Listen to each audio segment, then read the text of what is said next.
ಪರಮ ಪೂಜ್ಯ ಶ್ರೀ ಶ್ರೀ ಸಚ್ಚಿದಾನಂದ ಭಾರತಿ ಶ್ರೀಪಾದಂಗಳರವರ ಪವಿತ್ರವಾದ ಸಾನ್ನಿಧ್ಯದಲ್ಲಿ ಚಾತುರ್ಮಾಸದ ಪುಣ್ಯ ದಿನದ ಭಾಗವಾಗಿ 9 ದಿನಗಳಿಂದ ನಡೆಯುತ್ತಾ ಇರುವ ತಾಳಮದ್ದಳೆ ನವಹ ಸಮಾರೋಪ ಸಮಾರಂಭದಲ್ಲಿ ನಾವೆಲ್ಲ ಇಲ್ಲಿ ಭಾಗವಹಿಸಿದ್ದೇವೆ. ಈಗಾಗಲೇ ಸ್ವಾಗತ ಭಾಷಣದಲ್ಲೂ ಅದೇ ರೀತಿಯಲ್ಲಿ ಸಮಾರೋಪ ಭಾಷಣದಲ್ಲೂ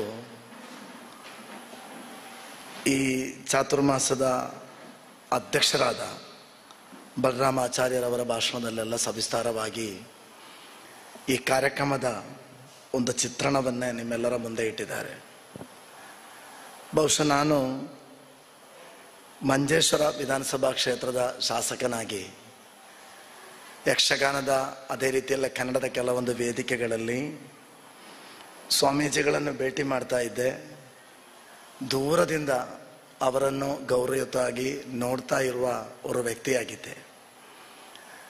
ತದನಂತರ ಅನಿರೀಕ್ಷಿತವಾಗಿ ಶಾಸಕನಾಗಿ ಆಯ್ಕೆಯಾದ ನಂತರ ಈ ಪವಿತ್ರವಾದ ದೇವಸ್ಥಾನದಲ್ಲಿ ನಡೆಯುವಂಥ ಕೆಲವೊಂದು ಕಾರ್ಯಕ್ರಮಗಳಲ್ಲಿ ಭಾಗವಹಿಸುವಂಥ ಒಂದು ಅವಕಾಶ ಕೂಡ ನನ್ನ ಜೀವನದಲ್ಲಿ ಸಿಕ್ಕಿದೆ. ಸ್ವಾಮೀಜಿಗಳು ನಾನು ಅವರನ್ನು ಅದ್ಭುತವಾಗಿ ನೋಡ್ತಾ ಇದ್ದೀನಿ. ಯಾಕಂತ ಹೇಳಿದರೆ ಕೆಲವೊಂದು ಸಂದರ್ಭಗಳಲ್ಲಿ ನನ್ನ 3 ಅಕ್ಷರವಿರುವ MLA ಕಾರಲ್ಲಿ ಕೂತು ನಾನು ಮುಂದೆ ಹೋಗುವ ಸಂದರ್ಭದಲ್ಲಿ ಕೂಡ ನನ್ನ ಮೊಬೈಲಲ್ಲಿ ಸೇವ್ ಮಾಡಿರುವ ಅವರ ಮೊಬೈಲ್ನಿಂದ ಕರೆ ಬರ್ತಾ ಇದೆ. ನಾನು ಆವಾಗ ಈ ಕರೆ ಎತ್ತುವುದಕ್ಕೆ ಮುಂಚೆ ಹಿಂದೆ ನೋಡುವಾಗ ಎಲ್ಲಾದರೂ ಆ ಒಂದು ಕಾರುಗಳ ಜೊತೆಯಲ್ಲಿ ಸ್ವಾಮೀಜಿಗಳ ಒಂದು ಕಾರ್ ಇರ್ತದೆ. ಒಂದೇ ಒಂದು ಮಾತು ಕೇಳ್ತಾರೆ, ಏನಂತ ಹೇಳಿದರೆ, ನಾನು ಕೂಡ ಮಂಗಳೂರಿಗೆ ಹೋಗ್ತಾ ಇದ್ದೀನಿ, ದಾರಿಯಲ್ಲಿ ನಿಮ್ಮ ಕಾರನ್ನು ನೋಡಿದೆ, ಅಶ್ರಫ್ ಅಲ್ವಾ ಹೌದಾ ಅಂತ ನೋಡಲಿಕ್ಕೋಸ್ಕರ ಈ ಒಂದು ಕರೆ ಕರೆದಿದ್ದೀನಿ ಅಂತ ಹೇಳುವ ಅವರೊಂದು ಕರೆ ಬರುವಾಗ ನಿಜಕ್ಕೂ ಎಲ್ಲೂ ಕಾಣದಂಥ ಒಂದು ಪ್ರತಿಯೊಬ್ಬ ಮನುಷ್ಯರನ್ನು ಕೂಡ ಮಾನವೀಯತೆಯ ದೃಷ್ಟಿಯಿಂದ ಜೊತೆ ಸೇರಿಸುವಂಥ ಒಂದು ಸಂದೇಶವನ್ನು ನಾನು ಅವರಿಂದ ಕಲಿತು ನನ್ನ ಜೀವನದಲ್ಲಿ ಅಳವಡಿಸ್ತಾ ಇದ್ದೇನೆ. ನಿಜಕ್ಕೂ ನಾನು ಪ್ರತಿಯೊಂದು ಸ್ವಾಗತ ಭಾಷಣದಿಂದ ಕೊನೆಯ ಭಾಷಣ ತನಕ ನಾನು ಆ ಕುರ್ಚಿಯಲ್ಲಿ ಕೂತು ಎಲ್ಲ ಭಾಷಣಗಳನ್ನು ಆಸ್ವಾದಿಸ್ತಾ ಇದ್ದೆ. ಯಾಕಂತ ಹೇಳಿದರೆ ನಾನು ಸಾಧಾರಣವಾಗಿ ನನ್ನ ಭಾಷಣದಲ್ಲೆಲ್ಲ ಎಲ್ಲ ಒಂದು ಮಾತಿದೆ, ಜಗತ್ತಲ್ಲಿ ಒಬ್ಬ ಮನುಷ್ಯ ಶ್ರೀಮಂತ ರಾಷ್ಟ್ರಗಳಿರ್ಬೋದು, ಅಮೇರಿಕಾ, ಕ್ಯಾನಡಾ, ಅದೇ ರೀತಿಯಲ್ಲಿ ಹಲವಾರು ರಾಷ್ಟ್ರಗಳಿವೆ. ಅದೇ ರೀತಿಯಲ್ಲಿ ಧಾರ್ಮಿಕವಾಗಿ ಕೆಲವೊಂದು ಧರ್ಮದವರಿಗೆ ಅನುಕೂಲವಾಗುವ ರಾಷ್ಟ್ರಗಳು ಇರಬಹುದು.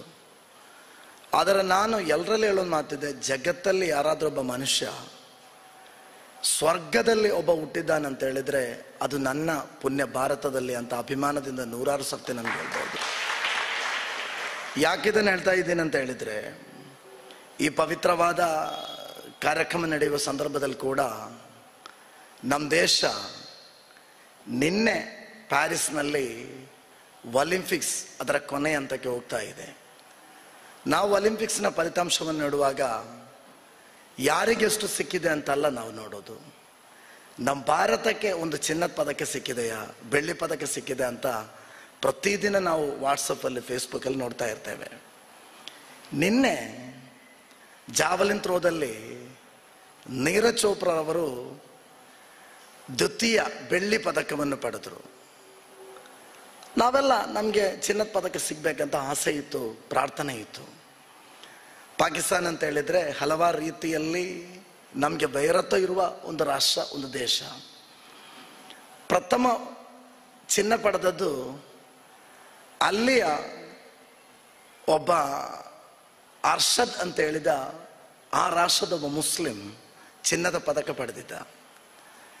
ದ್ವಿತೀಯ ಸ್ಥಾನವನ್ನು ಪಡೆದಂಥ ನೀರಜ್ ಚೋಪ್ರಾ ಎಂಬ ಭಾರತೀಯರ ಅವರ ತಾಯಿ ಸರೋಜಾದೇವಿ ಈ ಚಿನ್ನ ಕಳ್ಕೊಂಡ್ರು ಕೂಡ ಅವ್ರು ನಿನ್ನೆ ಹೇಳಿದೊಂದು ಮಾತು, ಅವ್ರು ಹೇಳಿದೇನಂತ ಹೇಳಿದರೆ, ಸಂತೋಷವಾಗಿದೆ ನನ್ನ ಮಗನಿಗೆ ಬೆಳ್ಳಿ ಸಿಕ್ಕಿದ್ದು, ಆದರೆ ನನ್ನ ಇನ್ನೊಬ್ಬ ಮಗನಿಗೆ ಚಿನ್ನ ಸಿಕ್ಕಿದೆ, ಅದು ಕೂಡ ನನಗೆ ಸಂತೋಷ ಕೊಟ್ಟಿದೆ ಅಂತ ಜಗತ್ತಲ್ಲಿ ಹೇಳಲಿಕ್ಕೆ ಸಾಧ್ಯವಿರುವುದು ಅದು ಭಾರತೀಯರಿಗೆ ಮಾತ್ರ, ಅದು ಭಾರತದಲ್ಲಿ ಹುಟ್ಟಿದವರಿಗೆ ಮಾತ್ರ ಆ ಮಾತನ್ನು ನಮಗೆ ಕೇಳಿಸ್ಬೋದು.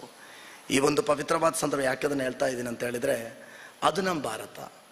ಆ ಭಾರತದೊಳಗಡೆ ಕಾಸರಗೋಡು ಅಂತ ಹೇಳಿದರೆ ಭಾಷೆಗಳಿಂದ, ಕಲೆಗಳಿಂದ, ಸಂಸ್ಕೃತಿಗಳಿಂದ ಶ್ರೀಮಂತಗೊಂಡಂಥ ಒಂದು ಮಣ್ಣು. ನಾನು ಸಾಧಾರಣವಾಗಿ ನಾನು ವಿಧಾನಸಭೆಗೆ ಇಲ್ಲಿಯ ಶಾಸಕರು ಶ್ರೀ ಎನ್ ಎ ನೆಲ್ಲಿಕುಂದ್ರವರು, ನಾನು ಇಲ್ಲಿಗೆ ಬರುವಾಗಲೂ ಕೂಡ ಒಂದು ಕಾಲ್ ಮಾಡಿದೆ. ಯಾಕಂತ ಹೇಳಿದರೆ ಅವರ ಕ್ಷೇತ್ರದಲ್ಲಿರುವ ಈ ಪವಿತ್ರವಾದ ದೇವಸ್ಥಾನಕ್ಕೆ ಬರುವಾಗ ಒಂದು ಪರ್ಮಿಷನ್ಗೋಸ್ಕರ.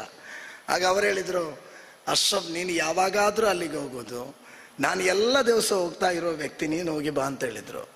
ಸಾಧಾರಣ ನಾವು ವಿಧಾನಸಭೆಗೆಲ್ಲ ಹೋಗುವಾಗ ಎನ್ ಎ ನೆಲ್ಲಿಕುಂದ್ರವರು ಪವಿತ್ರವಾದ ಸ್ವಾಮೀಜಿಗಳ ಬಗ್ಗೆ, ದೇವಸ್ಥಾನಗಳ ಬಗ್ಗೆ, ನಮ್ಮ ಹಳೆಯ ಸ್ವಾಮೀಜಿಗಳ ಬಗ್ಗೆ ನನ್ನಲ್ಲಿ ಹೇಳ್ತಾ ಇರ್ತಾರೆ. ಯಾಕಂತ ಹೇಳಿದರೆ ಈ ಒಂದು ಪವಿತ್ರವಾದ ಸ್ಥಳ ಅಂತ ಹೇಳಿದರೆ ಜಾತಿ, ಧರ್ಮ, ಭಾಷೆ ಯಾವುದರ ಅಡ್ಡಗೋಡೆಗಳಿಲ್ಲದೆ ಎಲ್ರಿಗೂ, ಈಗ ನನಗೂ ಕೂಡ ನಾನೊಬ್ಬ ಮುಸಲ್ಮಾನ, ಹೆಮ್ಮೆಯಿಂದ ಅಭಿಮಾನದಿಂದ ಎಡನೀರು ಮಠ ಅಂತ ಹೇಳುವಾಗ ಎದೆದಟ್ಟಿ ಹೇಳ್ತೀನಿ, ಅದು ನನ್ನ ದೇವಸ್ಥಾನ, ಅದು ನನ್ನ ಎಡನೀರು ಮಠ, ಅದು ನನ್ನ ಸ್ವಾಮೀಜಿಗಳು ಅಂತ ನನಗೆ ಹೇಳಲಿಕ್ಕೆ ಸಾಧ್ಯವಿರುವುದು ಈ ಪವಿತ್ರವಾದ ಈ ದೇವಸ್ಥಾನವನ್ನು ಬಂದಿರುವ ಹಾದಿ, ಇಲ್ಲಿ ಇತಿಹಾಸ ಅಂತ ನಮಗೆ ಹೆಮ್ಮೆಯಿಂದ ಹೇಳ್ಬೋದು. ನಾನು ಸುದೀರ್ಘವಾದ ಭಾಷಣವನ್ನು ಮಾಡ್ತಾ ಇಲ್ಲ. ಯಾಕೆಂತ ಹೇಳಿದರೆ ಯಕ್ಷಗಾನ ತಾಳಮದ್ದಲೆ ಅದರ ಬಗ್ಗೆ ಎಲ್ಲ ಹೇಳ್ಬೇಕಂತ ಹೇಳಿದರೆ ನನಗೆ ಅರಿವು ಬೇಕು. ನಿಜಕ್ಕೂ ನಾನು ಈ ಒಂದು ಕಾರ್ಯಕ್ರಮದಲ್ಲಿ ಭಾಗವಹಿಸಿದ್ದೀನಿ ಅಂತ ಹೇಳಿದರೆ ಇಲ್ಲೇ ಒಂದು ಪಾವಿತ್ರತೆ, ಪ್ರಾರ್ಥನೆ ಸಿಗುವುದಕ್ಕೋಸ್ಕರ ಓಡಿ ಬಂದಿದ್ದೀನಿ.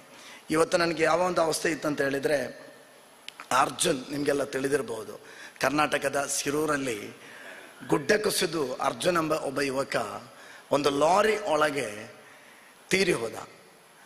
ಪ್ರಥಮ ದಿನ ಚರ್ಚೆ ಬರ್ತಾ ಇತ್ತು ಏನಂತ ಹೇಳಿದರೆ, ಅರ್ಜುನ್ನ ಮೊಬೈಲ್ ಬೆಲ್ಲಾಗ್ತಾ ಇದೆ, ಅವನು ಲಾರಿ ಒಳಗಡೆ ಇದ್ದಾನಂತ. ದ್ವಿತೀಯ ದಿನ ಕೂಡ ಚರ್ಚೆ ಆಗ್ತಾ ಇತ್ತು.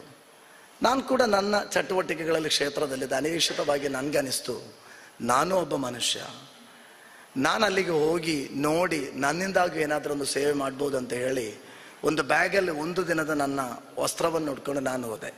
ನನ್ನ ಜೀವನದಲ್ಲಿ ಪ್ರಥಮ ಬಾರಿಗೆ ಶಿರೂರಲ್ಲಿ ಅಲ್ಲಿನ ಸತೀಶ್ ಕೃಷ್ಣ ಶೈಲ್ ಎಂಬ MLA ಅವರ ಜೊತೆಯಲ್ಲಿ 10 ದಿನಗಳ ತನಕ ನನಗೆ ಅರ್ಜುನ್ಗೋಸ್ಕರ ನಿಲ್ಲುವಂಥ ಒಂದು ಅವಸ್ಥೆ ಬಂತು.